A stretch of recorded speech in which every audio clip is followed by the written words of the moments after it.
ಹೆಂಗಿದೆ ಅನ್ನ ಅದ್ರಲ್ಲಿ ಕಲ್ಸ್ಕೊಂಡು ತಿಂತಾ ಇದ್ರೆ. Hi hello friends, welcome to my channel. ಎಲ್ಲ ಹೇಗಿದ್ದೀರಾ? Good morning.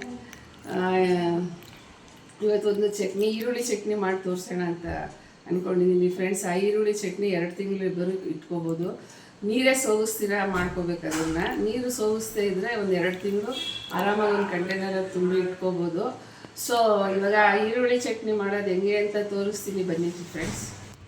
ನೋಡಿ ಫ್ರೆಂಡ್ಸ್, ಇದು 100 ಗ್ರಾಮ್ 50 ಗ್ರಾಮ್ ಗುಂಟೂರು ಮೆಣಸಿನ್ಕಾಯಿ ಮತ್ತು ಒಂದು 12 ಇದು ಬ್ಯಾಡಗಿ ಮೆಣಸಿನ್ಕಾಯಿ ತೊಗೊಂಡಿದ್ದೀನಿ. ನೋಡಿ, ಇದು ಕಲರ್ಗೋಸ್ಕರ ತೊಗೊಂಡಿದ್ದೀನಿ. ಸೊ ಇದನ್ನು ನಾನು ನೀರಲ್ಲಿ ನೆನೆಸಾಕೊಂಡಿದ್ದೀನಿ. 50 ಗ್ರಾಮ್ ಗುಂಟೂರು ಮೆಣಸಿನ್ಕಾಯಿ, 12 ಬ್ಯಾಡಗಿ ಮೆಣಸಿನ್ಕಾಯಿ, ಇದಕ್ಕೆ ಇದು. ಆಮೇಲೆ ಫ್ರೆಂಡ್ಸ್, ಅದಕ್ಕೆ ಬೇಕಾಗಿರೋದು ಹುಣಸೆಹಣ್ಣು. ನೋಡಿ, ಇಷ್ಟು ದಪ್ಪ ತೊಗೊಂಡಿದ್ದೀನಿ. ಒಂದು ದೊಡ್ಡ ನಿಂಬೆಹಣ್ಣಷ್ಟೇ ತೊಗೊಂಡಿದ್ದೀನಿ. ನೋಡಿ, ನೋಡ್ಕೊಳ್ಳಿ, ಇಷ್ಟು ನಿಂಬೆಹಣ್ಣು ಇದು ತೊಗೊಂಡಿದ್ದೀನಿ.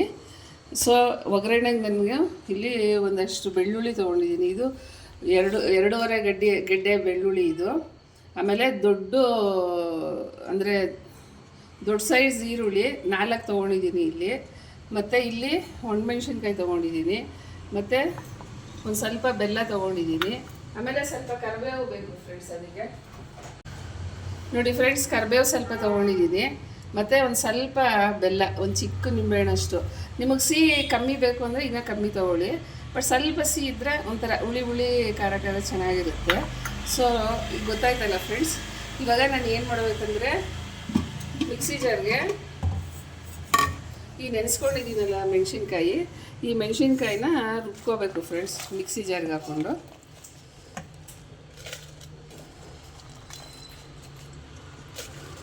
ಮತ್ತು ಈ ಹುಣಸೆಹಣ್ಣು, ಈ ನೆನೆಸ್ಕೊಂಡಿರೋ ಈ ಹುಣಸೆಹಣ್ಣು ರುಬ್ಬಕ್ಕೆ ಹಾಕೊಂಡ್ಬಿಡೋಣ.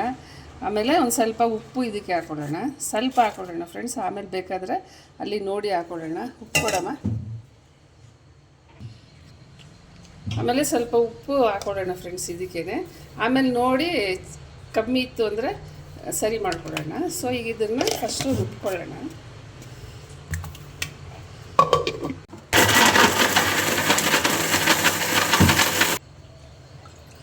ನೋಡಿ ಫ್ರೆಂಡ್ಸ್, ಸ್ವಲ್ಪ ನೀರು ಹಾಕೋತೀನಿ.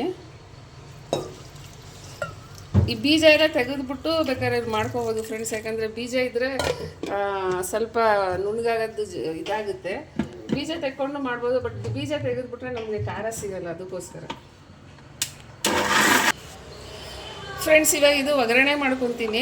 ಇದೆಲ್ಲ ನೋಡಿ ನುಣ್ಣಗೆ ರುಬ್ಕೊಂಡಿದ್ದೀನಿ, ಪೇಸ್ಟ್ ಥರ ಚೆನ್ನಾಗಾಗಿದೆ. ಇವಾಗ ನಾವು ಬಾಣಲಿ ಇಟ್ಟು ಇದಕ್ಕೆ ಸ್ವಲ್ಪ ಎಣ್ಣೆ ಜಾಸ್ತಿ ಹಾಕಬೇಕು ಫ್ರೆಂಡ್ಸ್. ಇದಕ್ಕೆ ಒಂದು 2 ಕಪ್ಪಷ್ಟು ಹಾಕೊಳ್ಳಿ, ಮೀಡಿಯಮ್ ಕಪ್ಪಲ್ಲಿ ಫ್ರೆಂಡ್ಸ್. ನೋಡಿ, ಇದರಲ್ಲಿ ನಾನು ಈ ಕಪ್ಪಲ್ಲಿ 2 ಕಪ್ ಎಣ್ಣೆ ಹಾಕ್ಕೊಂಡಿದ್ದೀನಿ. ಇದಕ್ಕೆ ಮೇಯ್ನ್ ಎಣ್ಣೆನೇ ಇರೋದು. ಸೊ ಎಣ್ಣೆ ಹಾಕಿ,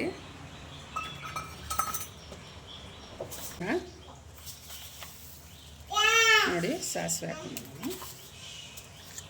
ಇದು ಎಣ್ಣೆಯಲ್ಲಿ ಮಾಡಬೇಕು ಫ್ರೆಂಡ್ಸ್. ಅಂದರೆ ಎಣ್ಣೆ ಜಾಸ್ತಿ ತಿಂತೀವಿ ಅಂತ ಬರಲ್ಲ ಅದರಲ್ಲಿ.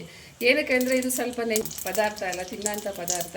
ಸೊ ಅಲ್ಲಿ ನಿಮಗೆ ಇದು ಬರಲ್ಲ, ತುಂಬ ಎಣ್ಣೆ ತಿಂದು ಅನ್ನೋ ಥರ ಬರಲ್ಲ. ಈಗ ಉಪ್ಪಿನಕಾಯಿ ಎಲ್ಲ ತಿಂತೀವಲ್ಲ, ಅದೇ ಥರನೇ ಇರುತ್ತೆ. ಸೊ ಇವಾಗ ಸಾಸಿವೆ ಪಟ ಅಂತ ಇದೆ. ಈಗ ಕರಿಬೇವು ಹಾಕೋತೀನಿ. ಮತ್ತು ಒಣಮೆಣ್ಸಿನ್ಕಾಯಿ ಹಾಕೋತಾ ಇದ್ದೀನಿ.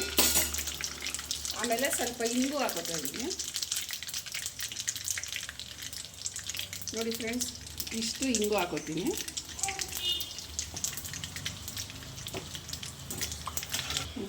ನೋಡಿ ಫ್ರೆಂಡ್ಸ್, ಇದು ಸಾಸಿವೆ ಒಣಮೆಣ್ಸಿನ್ಕಾಯಿ ಎಲ್ಲ ಇದಾಯಿತು. ಇವಾಗ ನನ್ನ ಕೈಯಲ್ಲಿ 1 ಇಡೀ ಬೆಳ್ಳುಳ್ಳಿ ತೊಗೊಂಡಿದ್ದೀನಿ. ಎಲ್ಲ ಕಟ್ ಮಾಡ್ಕೊಂಡಿದ್ದೀನಿ ಪೀಸಾಗಿ. ಸೊ ನೀವು ಇದೇ ಥರ ಕಟ್ ಮಾಡಿಕೊಂಡು ಹಾಕೊಳ್ಳಿ. ಅದು ಚೆನ್ನಾಗಿ ಬಾಡಬೇಕು ಬೆಳ್ಳುಳ್ಳಿ. ನಮಗೆ ತಿನ್ನೋವಾಗ ಒಂಥರ ಟೇಸ್ಟ್ ಚೆನ್ನಾಗಿರಬೇಕು. ನೋಡಿ, ಆ ಥರ ಮಾಡ್ಕೊಂಡಿದ್ದೀನಿ. ಪುಟಾಣಿ ಕಟ್ ನೋಡಿ, ಈ ಥರ ಕಟ್ ಮಾಡ್ಕೊಂಡಿದ್ದೀನಿ ಬೆಳ್ಳುಳ್ಳಿ. ಗೊತ್ತಾಗುತ್ತೆ ಅನಿಸುತ್ತೆ. ನೋಡಿ, ಈ ಥರ ಬೆಳ್ಳುಳ್ಳಿ 100 ಗ್ರಾಮ್ ಬೆಳ್ಳುಳ್ಳಿ ಬೇಕು ಫ್ರೆಂಡ್ಸ್. ನಾನು ಒಂದು ಮೀಡಿಯಮ್ ಗೆಡ್ಡೆ, ಒಂದು ದೊಡ್ಡ ಗೆಡ್ಡೆ ತೊಗೊಂಡಿದ್ದೀನಿ. ಬೆಳ್ಳುಳ್ಳಿ ತೊಗೊಂಡು ಕ್ಲೀನಾಗಿ ಕಟ್ ಮಾಡ್ಕೊಂಡಿದ್ದೀನಿ. ಈಗ ಫ್ರೆಂಡ್ಸ್, ನಾನು ದೊಡ್ಡದು 4 ಗೆಡ್ಡೆ ಈರುಳ್ಳಿ ತೊಗೊಂಡಿದ್ದೀನಲ್ಲ, ಅದನ್ನು ಹಾಕೋತಿದ್ದೀನಿ ಫ್ರೆಂಡ್ಸ್. ಇದಕ್ಕೆ ಇದು ಸಾಂಬಾರು ಈರುಳ್ಳಿ ಬರುತ್ತೆ ನೋಡಿ, ಅದು ಹಾಕೊಂಡ್ರೆ ತುಂಬ ಚೆನ್ನಾಗಿರುತ್ತೆ. ನನ್ನ ಮನೇಲಿ ಈರುಳ್ಳಿ ಇತ್ತಂತ ಇದನ್ನೇ ಹಾಕಿದ್ದೀನಿ. ಬಟ್ ಈರುಳ್ಳಿ ಚಟ್ನಿ ಎಲ್ಲನೂ ಬಟ್ ಅದು ಇನ್ನೊಂದು ಸ್ವಲ್ಪ ಟೇಸ್ಟ್ ಕೊಡುತ್ತೆ ಅಂತ ಅಂದ್ಕೊಂಡಿದ್ದೀನಿ ನಾನು. ತುಂಬ ಸುಲಭ ಫ್ರೆಂಡ್ಸ್, ಇದು ಮಾಡ್ಕೊಳ್ಳಿ, ತುಂಬ ಚೆನ್ನಾಗಿರುತ್ತೆ. ಇದು ಚಟ್ನಿ ಥರ ಯೂಸ್ ಮಾಡ್ಕೊಳ್ಳಿ, ದೋಸೆಗೆ, ಚಪಾತಿಗೆ, ಆಮೇಲೆ ಮೊಸರನ್ನಕ್ಕೆ, ಮಾಮೂಲಿ ಊಟಕ್ಕೆ ಏನು ನೆಂಚ್ಕೊಳ್ಳೋಕ್ಕಿಲ್ಲ ಅಂದರೆ ಒಂದು ಸ್ವಲ್ಪ ಪಕ್ಕದಲ್ಲಿ ಹಾಕ್ಕೊಂಡು ತಿನ್ಬೋದು.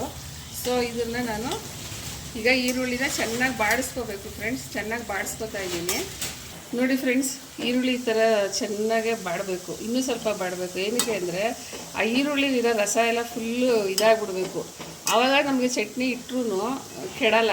ನೀರಿನ ಅಂಶ ಒಂದು ಸ್ವಲ್ಪನೂ ಇಲ್ಲ, ಹಂಗೆ ಇಟ್ಟರೆ ಇದು ನೋಡಿ ಚೆನ್ನಾಗೇ ಬಾಳಿಕೆ ಬರುತ್ತೆ. ಒಂದು 2 ತಿಂಗಳು ಇಟ್ಕೋಬೋದು ಫ್ರೆಂಡ್ಸ್. ಇದು ಚೆನ್ನಾಗಿರುತ್ತೆ, ಏನೂ ಆಗೋಲ್ಲ. ತುಂಬ ಟೇಸ್ಟಾಗಿ ತುಂಬ ಚೆನ್ನಾಗಿರುತ್ತೆ.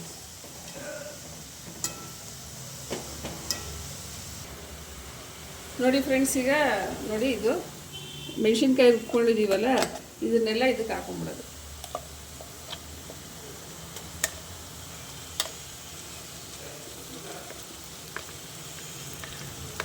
ಇದು ಹಾಕ್ತೀನಿ ನೋಡಿ ಫ್ರೆಂಡ್ಸ್. ಎಲ್ಲ ಕ್ಲೀನಾಗೆ ಹಿಂಗೆ ಹಾಕ್ಬಿಡ್ತೀನಿ. ಇದ್ರದ್ದು ತೊಳೆದು ನೀರೆಲ್ಲ ಏನೂ ಹಾಕ್ಬೇಡಿ, ಬರೀ ರುಬ್ಬಕ್ಕೆ ಮಾತ್ರ ಸ್ವಲ್ಪ ನೀರು ಉಪಯೋಗಿಸ್ಕೋಬೇಕು ಅಷ್ಟೇ. ಈಗ ಬೇರೆ ಏನಕ್ಕೂ ನೀರೇ ಹಾಕ್ಬೇಡಿ ಇದಕ್ಕೆ.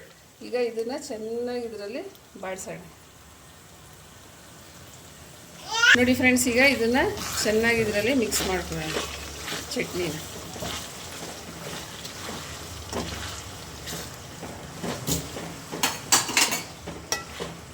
ಸ್ವಲ್ಪ ಈಗ ಒಂಚೂರು ಬೆಲ್ಲ ಹಾಕೊಳ್ಳೋಣ ಫ್ರೆಂಡ್ಸ್. ಈ ಟೈಮಲ್ಲಿ ನಿಮಗೆ ಬೆಲ್ಲ ಸ್ವಲ್ಪ ಸಿಹಿ ಜಾಸ್ತಿ ಬೇಕು ಅನಿಸಿದ್ರೆ ಹಾಕೊಳ್ಳಿ. ನಾನು ಒಂದು ಸ್ವಲ್ಪ ಹಾಕ್ತಾಯಿದ್ದೀನಿ, ಯಾಕಂದರೆ ನೋಡಿ ಇಷ್ಟು ಹಾಕ್ಕೊಂಡಿದ್ದೀನಿ ನಾನು. ಸ್ವಲ್ಪ ಸಿಹಿ ಇದಕ್ಕಿಂತನೂ ಕಡಿಮೆ ಹಾಕ್ಕೊಳ್ಳಿ.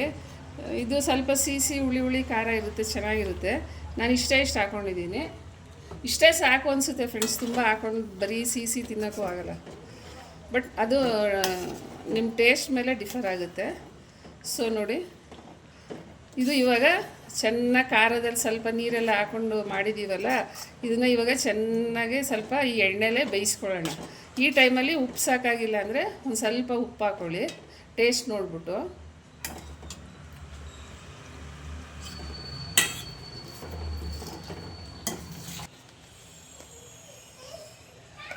ಫ್ರೆಂಡ್ಸ್, ಸ್ವಲ್ಪ ಉಪ್ಪು ಕಮ್ಮಿ ಇದೆ, ನಾನು ಸ್ವಲ್ಪ ಹಾಕೋತಾ ಇದ್ದೀನಿ. ನೀವು ಈ ಥರ ಟೇಸ್ಟ್ ನೋಡ್ಕೊಂಡು ಹಾಕ್ಕೊಳ್ಳಿ, ಚೆನ್ನಾಗಿರುತ್ತೆ.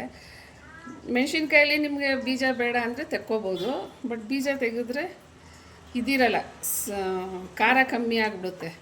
ಸೊ ಹಂಗೂ ಮಾಡ್ಕೋಬೋದು. ಮೀಡಿಯಮ್ ಖಾರ ಬೇಕು ಅಂದರೆ ನಾನು ನೋಡಿ ಇಲ್ಲಿ ಈ ಥರ ಮಾಡ್ತಾಯಿದ್ದೀನಿ. ಇದು ಸ್ವಲ್ಪ ಒಂದು 10 ನಿಮಿಷ ಫ್ರೆಂಡ್ಸ್ ಚೆನ್ನಾಗೆ ಇದರಲ್ಲಿ ಬೇಯ್ಕೊಳ್ಳಿ. ಎಣ್ಣೆಯಲ್ಲಿ ಸ್ವಲ್ಪ ಮೀಡಿಯಮ್ ಇದಿಟ್ಬಿಟ್ಟು ಚೆನ್ನಾಗಿ ಇದು ಮಾಡಿ, ನೀರೆಲ್ಲ ಒಟ್ಟೋಗ್ಬಿಡ್ಬೇಕು, ಎಲ್ಲ ಏನೂ ಇರಬಾರ್ದು. ಆವಾಗ ನೋಡಿ ಇದು ಒಂದು ನೀವು 2 ತಿಂಗಳು ಇಟ್ಕೊಂಡ್ರೂ ಚೆನ್ನಾಗಿರುತ್ತೆ. ಎಲ್ಲರೂ ಊರಿಗೆ ಹೋಗ್ಬೇಕಾದ್ರೆ, ಎಲ್ಲಾದರೂ ತೊಗೊಂಡೋಗ್ಬೇಕಾದ್ರೆ ಪ್ಯಾಕ್ ಮಾಡ್ಕೊಂಡು ತೊಗೊಂಡೋಗ್ಬೋದು. ಇದು ತುಂಬ ಚೆನ್ನಾಗಿರುತ್ತೆ. ಚಟ್ನಿ ಬೇಕಿತ್ತು ನೋಡಿ ಫ್ರೆಂಡ್ಸ್, ಹೆಂಗೆ ಬೇಯ್ತಾ ಇದೆ ಚಟ್ನಿ ಎಣ್ಣೆಲಿ. ಈ ಥರ ಚೆನ್ನಾಗಿ ಫ್ರೈ ಮಾಡಿ ಇಟ್ಬಿಟ್ರೆ ತುಂಬ ಚೆನ್ನಾಗಾಗುತ್ತೆ ಫ್ರೆಂಡ್ಸ್. ನೋಡಿ ಇವಾಗ ಡಿಶ್ ಔಟ್ ಮಾಡ್ತಾ ಇದ್ದೀನಿ.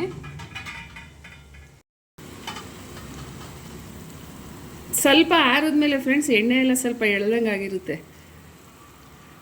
ಈಗ ಸದ್ಯಕ್ಕೆ ಇದರಲ್ಲಿ ಹಾಕ್ಕೊಂಡಿದ್ದೀನಿ. ಒಳ್ಳೆ ಬಾಟ್ಲುಗಳಿದ್ದರೆ ಹಾಕ್ಬಿಟ್ರೆ ಚೆನ್ನಾಗಿರುತ್ತೆ.